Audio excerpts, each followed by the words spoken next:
Hi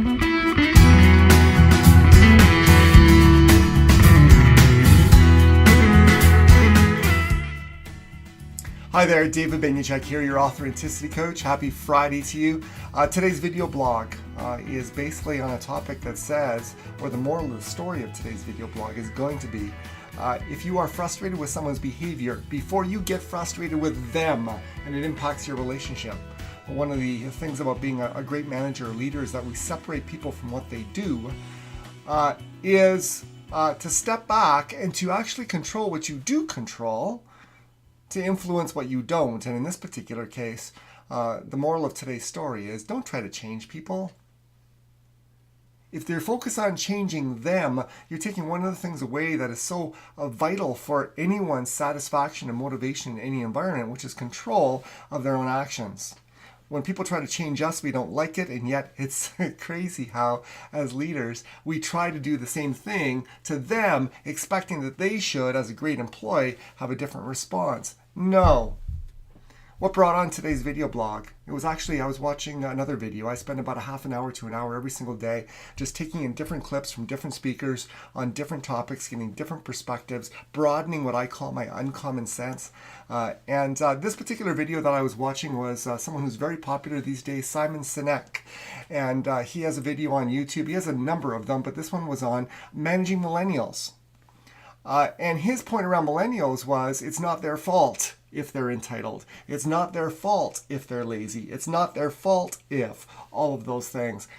Because they grew up in an environment where there were no hard expectations and there were no consequences because their parents wanted to make their life easier than they had. I'm going to use that as an example, but realistically, what we're going to talk about actually doesn't just apply to managing millennials, it applies to managing people. That's what I want to get at. And generational talks are great. We have them in my workshops, and I share a lot of the similar views as Simon. But here's the scoop. There was a comment down below. 98% was, wow, you rock. Way to go. Awesome. And we're very much agreeing. But there was one comment from a gentleman, and I value it because in being contrary, it wasn't cynical. So he appreciated what he liked about what was said, and then he just disagreed where he disagreed based on the facts. And he said, I don't like the fact that you say they were dealt a bad hand. He said, let's talk about their parents. Let's talk about their grandparents. Growing up in the World Wars, growing up in the Great Depression, they were dealt a bad hand and they were heroes. And so there's two sides to that. I thought it was a really interesting comment. Number one, it's true. But number two, it actually points to the truth about how leaders and managers and supervisors can take someone who they're not satisfied with today in terms of their behavior, or they're satisfied with but know that there's so much more and you're excited about this person, and actually start to get them there, build their capacity, which is my passion. And it's this. I'm going to use my dad's example, and I replied to this comment on the video, so you'll see my name there if you see the video that I'm talking about, and I may post a link underneath the comments here. I said, I totally agree with you. That generation was heroes. My dad, born 1924, passed away about 4 years ago, just before his 90th birthday. Awesome man, hardworking, honest, ethical. And he was born in 1924. And my point was they were dealt a bad hand. But what I said to him is sometimes when we're dealt a bad hand in life, it's meant to teach us something. And actually lives lived without experiencing a bad hand miss out in some ways, as ironical as it is. And I'm not wishing world wars and depressions on today's generation. I, as a sneaking into the Xer generation, have never lived through them myself. But here's what I saw in my father. I made this point, you can agree or disagree. My dad's generation, I don't think was born better. Like it just isn't the case. I don't think, there were better genes back then in the 20s. And when they had kids, those babies would automatically grow up to be more hardworking, more respectful, more industrious, more all of those things. No. Here's the point. And here's a point, if you're a leader and supervisor, I need you to wrap your head around.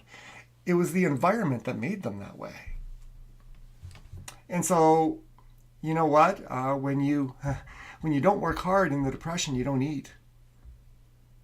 So there's this expectation that we humans have to eat. I as a little humorous aside, I just was listening to the radio yesterday, and they talked about breatharians, which is, I guess, a point of view that all that we need is vitamins from the sun, and that everything we need to sustain ourselves is in the air. And when I looked it up on Wikipedia, it said, people subscribe to this philosophy, and this is what they believe. Most have died. So I thought, yeah, that's not it. But in the Great Depression, if you didn't work hard, you didn't eat. It's no wonder that environment taught them to work hard. My dad's advice to me when I went to work at Shell for 15 years in oil and gas, service, sales, marketing, great company. Shout out to them. The experiences there allowed me to do what I do today. But he said this: son, do as you're told and you'll be fine. Where does he get that from? The willingness to obey. That's some of your greatest wishes, is that the people around you would just follow orders. Some of you wish they wouldn't. But where does he get that from? Well, when you're in 2 world wars, if you don't follow orders, when you're part of the army, lives are at stake, that environment changes you. So here's my Friday shout out, 9 days before Christmas. Merry Christmas, here's the gift. If you're wanting change in someone's behavior around you and you can see what you want, the answer is not to beat your head against a wall and try to change them. The answer is to build the environment today that will produce the results and the behaviors that you want tomorrow, because it is true, as my father was, as I am, and as you are. We are all products of our environment. One particular case specifically for millennials, it means that there were no consequences, and that may have led to an attitude of entitlement. There are 2 key things to an environment that can allow millennials to grow and to thrive, because there is so much potential there. And not all millennials are entitled. So I'm going to say, skip the generation. Wherever you see entitlement, no matter what generation they are, here's the thing: have expectations. Don't try to make their life easier by minimizing what they have to do and maybe fearing that you're giving them something that they're not going to be entirely happy doing. Have expectations of people. Expectations are simply trophies that, when we accomplish them, allow us to build self-esteem. They built it up in my dad's generation, they built it up in my generation, and they will build it up in the people that are working for you. And where you communicate clear expectations, and they know the why of them, let there be consequences. Now, some of you think consequence is a bad word. I don't think it is. If they work hard for you, like, a consequence there should be some sort of reward. And the biggest reward sometimes you can give is just to walk over in a moment and say, I saw that, thank you, you're on the right track. I'm not talking about $10,000. I'm not talking about a brand new computer. Those things are nice, but just a simple thank you. Let there be a consequence. And if they choose not to, you know what? Controlling people means that you try to pretend you have an ability to control their choices. You don't. Let them choose, but let there be consequences if they choose not to. So if you're in an environment where there's a lot of entitlement, as you have clear expectations, and you work with people to support them to your best, to set them up for success, if they choose not to reciprocate the hard work and the dedication, they should choose not to be with you.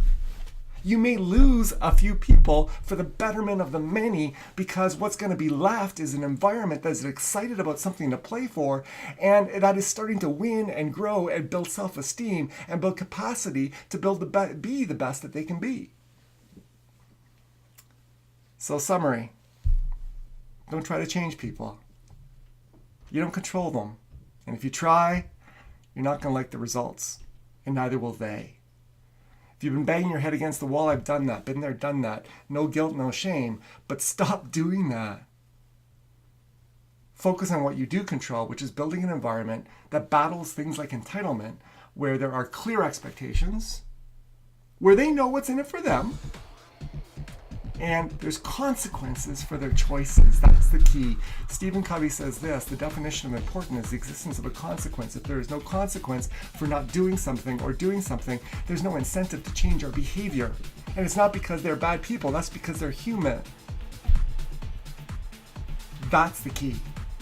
The environment is the key.